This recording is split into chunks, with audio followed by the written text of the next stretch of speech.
연희 씨 인사 먼저 드릴까요? 네. 안녕하세요. 네. 저희가 그 북의 이모저모 북에 관한 소식들을 알려드리는데 저희가 몇 주 전부터 비디오 중심으로 바꿨습니다. 21세기를 맞아서 네. 2021년. 네, 그래서 저희가 비디오에 그러니까 동영상 중심의 어떤 소식들을 여러분이 또 관심 있으시면 찾아보실 수도 있고. 네. 그래서 오늘은 그 동영상 아마 제목이 이건 것 같아요. 일깨워 주신 사명? 네, 이런 제목인데 평양에 쑥섬이라고 있다고 해요? 네. 그 네. 쑥섬하고 이야기해보니까, 우리 네. 남쪽에 네네. 한강이죠. 한강에 뚝섬이라고 있다고 하더라고요. 있습니다. 뚝섬 그렇죠. 있습니다. 한강에 뚝섬이 있다면 네. 대동강에는 쑥섬이 있습니다. 네. 네네. 대동강 하게 되면 좀 유명한 일화들이 많잖아요. 네. 옛날에 진짜 대동강 밑에는 샤마노가 있고 대동강 위에는 푸에블로가 있고 뭐 이런 말들도 있었죠. 그 푸에블로하고 네. 뭐 셔머노요? 좀 소개를 해주세요. 샤마노 김일성 수석의 중조 할아버지 옛날 때 샤마노가 침입해 왔을 때 그 불막하게 배들 날려가지고 샤마노를 잡아서 바닷속에 쳤던 뭐라 그러나 고종 그때 네. 그랬다가 푸에블로 그 다음에는 미국의 간첩선이죠. 푸에블로 들어왔을 때 또 그거 납포했던 그래가지고 대동강 하게 되면 정말 옛날부터 역사가 있는데 또 그 대동강에 쑥섬이라고 있는데 그 쑥섬에는 정말 우리 남북이 함께 정말 역사적으로 우리 한반도 역사에 가장 최초로 사상과 정견과 뭐 신앙과 모든 걸 초월하고 그냥 민족 통일을 위해서 분단을 막기 위해서 함께 마음을 합치고 결심을 했던 그런 남북연석 회담이 있었던 그런 역사적인 일이 있죠. 그래서 45년도에 우리가 해방이 되고 이제 우리가 많이 미완의 해방이라고 하는 이유가 이제 남북 분단이 돼서 그런데 그 분단을 획책하려는 어떤 세력들, 뭐 대표적으로 친일파들이 아니겠습니까? 뭐 미국도 있었지만 그래서 이제 그것을 좀 막아보려고 했던 마지막 몸부림이라고 하는 것이 남북 혹은 북남 대표자 연석회의고 1948년 이제 남북의 단독 정부 수립을 앞두고 그게 평양에서 열렸는데 그게 또 대동강에 있는 쑥섬에서 열렸다는 거죠? 아니 쑥섬에서 열리지 않고 그래요? 네, 평양의 그 국장 무슨 국장이지? 국장에서 열렸어요. 4월달에 열리고 그 다음에 쑥섬으로 그 참가자들을 함께 하러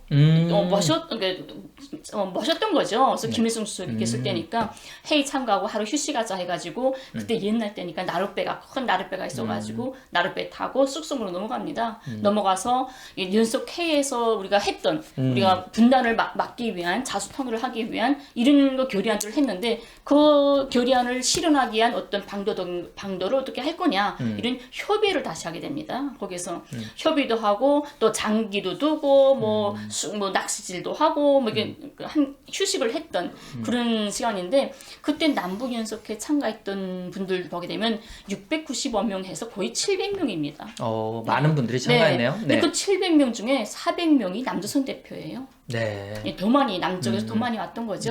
네. 그러니까 뭐 당연히 이제 아무래도 이게 남북이 갈라지게 되고 특히 남쪽에서는 남쪽만의 그 단독 정부 수립에 그 반대하는 분들이니까 더 간절한 마음으로 가려고 했고 또 뭐 이 남쪽에서 이제 통일에 관심 있는 분들은 잘 아시겠습니다만 이제 그때 뭐 김유식이 올라가려고 할 때 뭐 김구는 실제로 올라가지 못하도록 그 우파 사람들이 이제 앞에서 그 청년들이 막기도 하고 뭐 김구란 사람이 워낙 백범 선생님이 너무 워낙 유명하기 때문에 물리적인 위해를 가하지 못했습니다만 협박하고 못 올라가게 하고 방해하려는 그런 것들이 많이 있었죠. 그 남쪽 분들도 알고 계세요?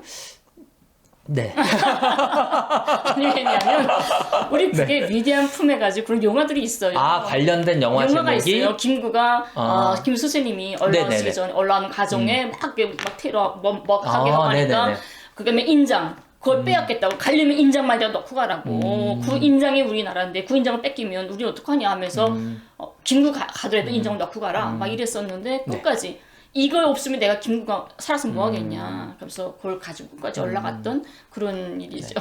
네, 그래서 이게 뭐 그 남북이나 북남 이 대표자 연석 회의를 많이 폄훼해서 보시는 분들도 있는데 근데 그때 당시에 우리가 있었다고 하면 이미 그렇게 뭐 우리가 주체적으로 결정하지 못하는 상황 속에서 과연 우리가 할 수 있는 역할이 뭐가 있었을까? 마지막으로 최선을 다하는 모습. 그러니까 꼭 뭐 승리할 수 있는 싸움뿐만 아니라 질 거를 알지만 그렇다고 해서 손 놓고 있을 수는 없지 않습니까? 이제 그런 것들을 기념하는 아까 말씀하셨듯이 평양의 그 대극장에서 회의가 열리고 그것이 이제 회의가 뭐 여러 날 걸쳐서 있고 하니까 이제 하루 정도 그 어떤 뭐라 그럴까 절충점을 좀 찾기 네. 위해서 남북의 입장차가 또 심하니까 이제 김구 선생님이나 뭐 김일성 주석이나 이제 또 사상도 많이 다르고 이제 두 사람 다 뭐 민족주의자라고 우리가 볼 수는 있겠습니다만 이제 뭐 기독교적인 배경이 있느냐 없느냐 뭐 이런 것들에 이제 갈등들이 있으니 김규식 선생 같은 경우는 또 이제 기독교적인 교육을 많이 받은 분이고 이제 그러니까 그것을 조금 쑥섬에서 뭐라 그러나 우리 이렇게 무슨 뭐 소풍 가듯이 네. 조금 이제 좀 차이를 터놓고 뭐 맞아요. 거기에 관련된 재밌는 얘기들이 많이 네. 이제 남아 있는 곳이 쑥섬인 것 같습니다. 맞습니다. 네네. 그때 많은 분들 김구 선생님이나 김규식 선생님, 홍영희 선생님도 그때 가셨잖아요. 네네. 다 가셨는데 그때 김구 선생님이 아마 대동강 숭어 낚시를 하셨나 봐요. 그러면서 옛날 때 김구 선생님이 그때로부터 50년 전에 네네. 그때 평양 어디에 절에 있었답니다. 아, 김구 선생님이? 네, 네네네. 절에서 중노릇을 하고 있었는데 그때 너무 배가 고파가지고 대동강 내려 가서 숭어를 몇 번 잡아먹었대요. 스님이. 네, 그러니까 충이, 네. 김일성 주석이 아니 스님들은 이렇게 비린 것을 입에 대지 않는다고 했는데 네네. 하고 부처님이 알았다가는 엄청 너했을 것 같다 해가지고 막 옆에 사람들 웃었답니다. 그러니까 김구 선생이 네. 자기가 그 대동강에서 숭어를 잡아먹은 거를 누구한테도 말 안 하고 혼자 몰래 잡아먹었기 때문에 그렇지 그걸 알게 됐다면 아마 그날로 아마 절권에서 쫓겨났을 거다 해가지고 또 유쾌하게 웃었던 일도 있답니다. 네, 그러니까 이제 백범 선생님이 그 이제 여기서 이제 당신이 직접 하신 말씀이니까 중노릇 했다고 네. 이제 얘기한 건데 이제 절에 가는 건 뭐 다 사연이 있어서 그때 당시에 뭐 조국의 상황도 그렇고 이제 그래서 간 거 아닙니까? 이제 그걸 가지고 이제 그 일제 치하를 겪은 분들이니까 농담하면서 그때 우리 그 같이 각자의 입장에서 각자의 생각을 가지고 이제 항의를 위해서 독립을 위해서 운동했던 뭐 이런 것들을 이제 농담으로 같이 나누면서 분위기도 좀 바꿔보고 예? 물론 뭐 결과는 우리가 다 알고 있습니다만 그래도 그것이 이게 그 제국자의자들 그러니까 간섭 그 외국의 간섭들만 아니었다 그러면 우리끼리 또 이제 방법을 찾을 수도 있었는데 네. 제가 알기로는 북에서 뭐 김일성 주석도 이 준비를 할 때 해방을 준비할 때 꼭 사회주의를 전면에 내세우거나 사회주의만 가지고 공산주의만 가지고 정권을 만든다라는 생각은 강하게 없었다고 그래요. 우리도 마찬가지였고 일단은 민족이 하나가 되는 게 중요하고 이제 뭐 건국준비위원회라든지 뭐 인민위원회가 그때는 인민위원회가 특별히 어떤 사회주의나 공산주의 정치적 색채를 띈 게 아니라 남과 북을 아우를 수 있는 그러니까 주민자치회의의 이름이 그냥 인민위원회 했던 거죠. 이제 그게 다 깨지고 그러면서 이제 연희 씨도 많이 가보셨지만 제주 4.3 같은 것들이 그런 인민위원회 중심의 어떤 자치기구들을 이제 미군정이나 이제 친일파들이 깨부시려고 하면서 서북청년단이 들어오면서 비극들이 발생하고 네. 김일성 주석이 그런 말도 하셨죠. 네. 참다운 진정한 민족주의자가 바로 참다운 애국자다 이런 말씀도 하셨죠. 네. 그러니까 김구하게 되면 북에서도 이미지가 엄청 좋은 건 아니었어요. 그래요? 북에서도 좋은 분위기는 아니었고 네. 그때 당시 어떤 영화라든가 이런 거 보게 되면 엄청 김구 선생님이 북에 오신 데 대해서 밑에 반발하는 사람들도 있었고 또 그걸 어떡하나 연석회의를 막아보기 위해서 책동했던 사람들도 있고 어지간하면 김구 선생이 평양 도착할 때 하룻밤 줘서 굴뚝에다가 김구 타도 막 이런 글자도 세게 놓고 네. 엄청나게 반발이 많았죠. 그래서 철저한 게 반공분자라고 우리는 알고 있었거든요. 근데 반공분자든 뭐든 뭐 어떤 거든 상관없이 그냥 민족주의라면 네네. 민족을 위하는 게 첫째라면 반공이든 무슨 주의든 뭐 정교든 뭐든 떠나서 민족을 소중히 여기는 사람이라면 우리 함께 할 수 있다. 이게 역사적으로 우리나라에서 제일 처음으로 사상진을 다 떠나서 민족을 이야기했던 그런 거였죠. 그래서 그다음부터 김구 선생에 대해서는 진짜 진정한 민족주의자로 우리도 북에서도 이해하고 있고 기억하고 있군요. 네. 그래서 그때 400명 정도가 남조선 대표들이 가지 않았습니까? 네. 근데 그 다음에 90년도에 뭐가 생기냐면 저국 통일상이 제정이 됩니다. 조국 통일상이요? 네, 저국 통일상 네네. 훈장이 지정이 되는데 그때 제일 1차 저국 통일상을 수여받은 사람들이 바로 그때 연석회의 참가했던 사람들 중에 115명, 한 100여 명이 1차로 저국 통일상 수여를 받고 아직까지 기록이 남아 있습니다. 그래서 그분들을 기념하는. 네.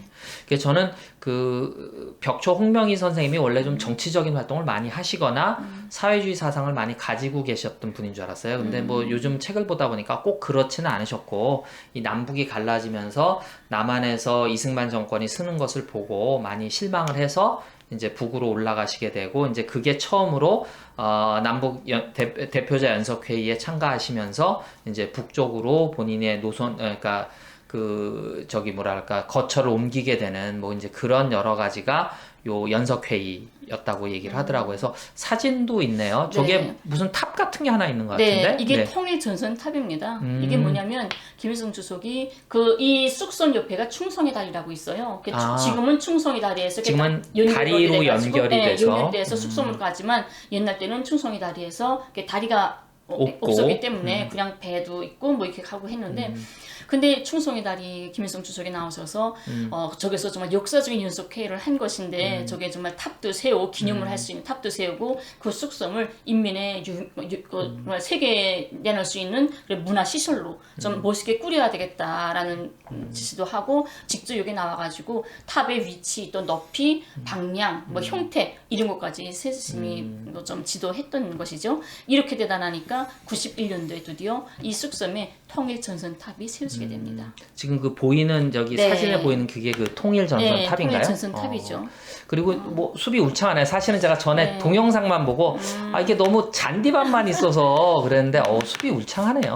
네. 그렇죠. 그리고 이제 사진에 보이실지 모르겠는데 보이는 식의 우측에 보시면 약간 움막 같은 게 있어요. 원두막 같은 거. 그게 이제 동영상에 보면 잘 나오는데 이제 거기가 이제 그분들이 모여서 조금 뭐 대화도 하고 농담도 하고 뭐 아까 연희 씨 말씀하신 뭐 장기도 두고 했던 이제 그런 곳인 것 같아요. 네. 이게 91년도에 통일전선탑이 생긴 다음에 네. 그 다음에는 또 권한의 행을 들어가지 않았습니까?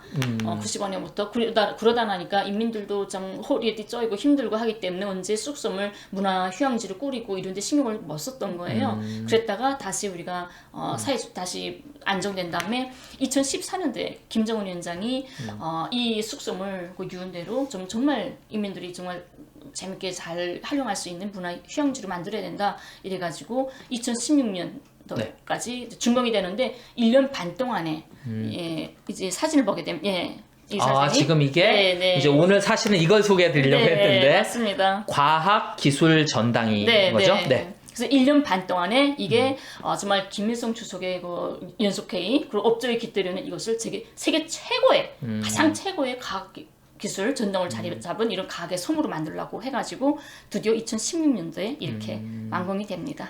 그러면 이 쑥섬이 생각보다 크네요. 그죠. 그래서 제가 아마 이거를 보고 이게 조금 허벌판, 이 잔디밭만 있다 이렇게 생각한 것 같아요. 그러니까 이렇게 숲이 우거진 부분도 있고 이 과학기술의 전당을 지려고 하면서 이게 주변을 싹 다 새로 정리를 한 거네요. 그래서 이 과학기술 전당은 아마 세계 제일 가장 유명한 그런 최고의 아마 과학기술 전당으로 이름 날 겁니다. 근데 이 전당은 북에서 제일 유명하게 말을 하는 게 과학중시, 인재중시. 과학중시, 인재중시. 네네, 그러지 않습니까? 그 과학, 인재중시 정책이 가장 웅축돼 있고 또 북의 건축예술의 국치, 상징이라고 되는 이런 국보적인 건축물이라고 하고 있습니다. 네, 그래서 이제 이게 저는 건축, 여기 밑에 사진 보니까, 그러니까 되게 다양하게 유선형으로 그리고 앞에도 이제 여러 가지 그 건축물들이 있는 것들이 이제 북에서는 상당히 신경을 써서 북의 과학 기술을 상징적으로 보여줄 수 있는 장소로 아마 새로 만든 것 같아요. 이 구 옆에 높은 아파트 이거 뭔지 아세요? 이게 아파트예요? 이거 뭔지 아세요? 모르죠. 이게 숙소예요. 숙소, 과학자들 숙소? 네. 거기 과학자 일꾼들? 숙소라고 하지만 이게 일꾼들이 아니라 이 사람들은 다 출퇴근하죠. 직원들은. 근데 우리 인민대학 수당 같은 경우에는 와서 이렇게 더서 열람을 하는 거잖아요. 전 세계 도서라는 거 열람을 하는데 이 과학기술 전당은 기본 전자도서 위주로 한단 말이에요. 그리고 각 더마다 지역마다 연구실이든 가정집에서도 뭐 공부하다가 머를 거 있으면 이 전당하고 원격으로 해서 질의할 수도 있고 또 누구나 올라와서 공부할 수 있고 이런 거잖아요. 근데 이거 지을 때 누구든지 과학자든 노동자든 학생이든 자료를 알고 싶어서 왔는데 하루 동안에 내려갈 수는 없는 거잖아요. 예, 그러니까 이 네. 과학기술 전당에 공부하러 왔던 사람들이 이틀이든 3일이든 공부 끝날 때까지 자기가 뭐 일정 마칠 때까지 살 수 있는 요강을 아예 만들어준 거예요. 숙소를. 왜냐하면 이게 섬이잖아요. 우리 남녀 형제들이 북에 가게 되면 양각도 호텔에 들어가요. 네네. 예, 양각도도 섬이잖아요. 거기서 시내 나오려면 좀 불편하단 말이에요. 다리 이거 교통해야 되니까. 네. 여기도 섬이기 때문에 마음대로 막 이렇게 교통이 좀 그렇게 좋진 않으니까 아예 그 옆에서 숙소를 잡고 공부하라고 해가지고 22층짜리입니다. 이 숙소가 정말 멋있게 잘 꾸려져 있고요. 네. 그래서 이제 정말로 이용을 할 때 뭐 좀 깊이 있는 공부를 우리처럼 뭐 견학하러 가는 게 아니라 깊이 있는 연구를 하려면 뭐 2박 3일이 됐던 네, 몇 박 며칠이 됐던 좀 있으면서 좀 깊이 있게 연구, 리서치를 할 때 이용할 수 있는 숙소. 이 면적이 총 10만 제곱미터라고 합니다. 그죠? 이것을 1년 반 동안에 건설했답니다. 그래서 앞에 이렇게 동글동글하게 있는 게 요거군요. 이게 원자의 모형을 딴 그래서 이 최고의 뭐 예술미와 과학의 뭐 통화 이런 것들 합쳐놨다. 위에서 보니까 더 확실하게 보이네요. 멋있네요. 네. 이런 집에서. 그래서 이제 네. 동영상을 보시면 뚝 안에가 나오고 지금 이제 사진으로 봐도 한복 입은 분들이 컴퓨터를 쓰고 있으니까 또 색다르네요. 네네. 예, 뭐 물은 뭐 쭉 있습니다. 근데 또 좀 유명한 게 뭐냐면 우리 남쪽 분들한테 2018년도에 남녀 형제들이 여기 갔었어요. 아 그래요? 예, 이 과학기술 전당이 2016년도에 개관하지 않습니까? 그때부터 남쪽 형제들이 맞들어 갔다가 2018년도에 그때 14 뭐냐 요란돌인가 무슨 뭐 계기가 있었어요. 그래가지고 요란돌 축하 기념 행사 때문에 평양에 갔었는데 그때 그 대표들이 처음 뭐 남녀 형제로서는 제일 처음으로 이 과학기술 전당 들어가게 됩니다. 그러니까 이제 그때 불과 2년 전 물론 21년이 됐으니까 횟수로는 조금 지납니다만 만 뭐 한 2년 전까지만 해도 우리가 이렇게 막 다니고 했었는데 이게 말씀하신 게 11주년 민족 통일 대회군요. 네. 거기 참가하려면 한 100몇 명 정도 갔을걸요. 저원군 통일부 장관 할 때 그때 많이 갔었죠. 그래서 이렇게 우리가 지금 뭐 그림으로만 봅니다만 그리고 그때 참관하는 모습인가 봐요. 저 뒤에 보니까 공룡 그것도 서 있는데. 네, 그죠. 그러니까 이게 우리로 치면 이제 약간 과학관 같은 개념인 것 같아요. 그래서 지금은 뭐 우리는 돈이 없어서 못 세우는 건 아니지만 이제 여러 가지 시설이라든지 서울의 땅값이 너무 비싸서 이제 과학관, 박물관, 미술관들을 이제 설치해야 되는데 뭐 아파트 들어갈 자리도 없어서 많이 애쓰고 있는데 이제 이런 것들을 보면 이제 저희가 낮은 단계에서는 북은 무슨 뭐 아프리카 부족 국가처럼 진짜 내전이 있는 국가처럼 무슨 반북 유튜버들 보면 아직도 그런 얘기 하는데 이제 이런 것들 보시면서 많이 변했구나, 바뀌었구나. 그래서 과학기술의 전당, 지금 보시면 뭐 이렇게 여러 가지 진짜 보여주는 것만이 아니라 실제로 사람들이 이용하고 연구하고. 이 남쪽 대표단이 그때 들어갔을 때 좀 외부에서 볼 때만 해도 얼마나 우리우리합니까? 그래서 딱 안에 들어가니까 갔다 오신 분이 이야기 참 재밌는 게 들어갈 때 당연히 딱 정문 문 열고 가면 뭐 김일성, 김정일, 뭐 동상 뭐 이런 입장이 딱 서 있을 거라고 생각을 하고 들어갔답니다. 그럴 거야 하고 딱 들어갔는데 그러면 전혀 하나도 어디도 없고 이 운한 너케트 너케트 밑에서부터 쫙 한 10층 높이 쫙 올라가는데 그게 너무나도 웅장하고 멋있었다 그러더라고요. 그리고 제일 먼저 들어갔던 게 어린이 꿈관이라고 있답니다. 어린이들에게 과학의 꿈을 심어주는. 근데 3살부터 8살 정도의 그 어린애들 3살짜리가 뭐 어떻게 하는지 모르겠는데 그런 애들이 모여 앉아가지고 한 30-40명이 뭐 이렇게 너는 이런 모습도 있고 그 꿈관에 스크린 피아노. 우리 보면 이렇게 피아노 건반 있고 막 이렇게 사람들이 발로 치기도 하고 뭐 이런 거 스크린. 스크린 배드민턴 뭐 이런 것도 설치돼 있고 여러 네. 가지가 있다고 합니다. 네, 그래서 우리가 뭐 우리와 큰 차이가 없다라는 것들을 조금 이런 것들을 보면서 같이 한번 느껴보셨으면 좋겠어요. 네. 또 다른 소식도 있나 봐요. 네, 거기에 또 과학기술 전당에는 뭐가 있냐면 이렇게 3D 율동 영화관이라고 있죠. 남쪽에 네네. 있다고 하더라고요. 네네. 근데 북에 4D 율동 영화관이 있습니다. 예. 그러니까 3D를 넘어서 4D. 네, 네. 영화 4D. 3D. 근데 율동 영화 체계가 네. 이게 3차원 율동 영화 체계에다가 네.